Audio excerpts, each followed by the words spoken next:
Serial moral bankruptcy. Have you ever needed anyone else to agree?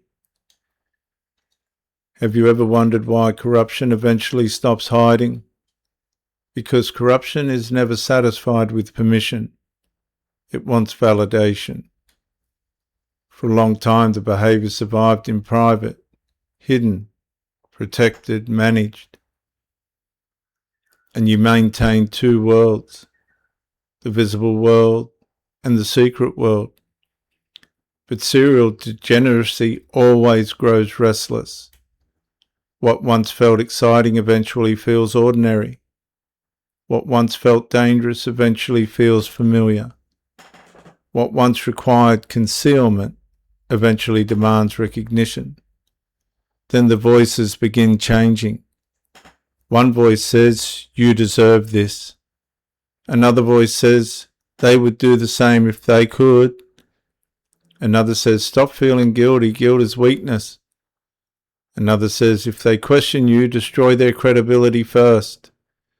And this is where the inner life becomes darker. The person no longer wants freedom from corruption. They want freedom from criticism of the corruption. Now the battle is no longer internal, it becomes external. Anyone who questions the behavior becomes the problem. Anyone who maintains a standard becomes the problem. Anyone who remembers the old boundaries becomes the problem, because their existence reawakens the witness inside.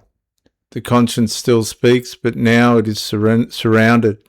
The appetite mocks it, the ego overrules it, the resentment shouts over it, and the sinful nature begins preaching, not whispering, preaching.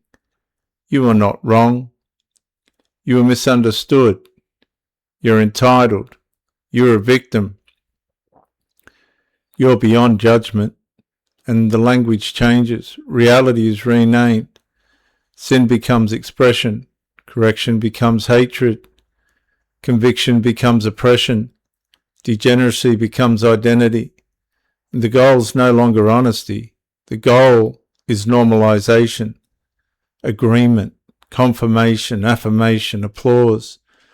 Not because you're confident, because you're potentially afraid.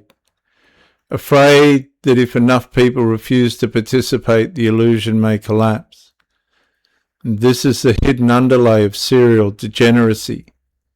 Corruption slowly evolves from private behavior into social projects. The person starts recruiting with influence, pressure, expectation, emotional leverage.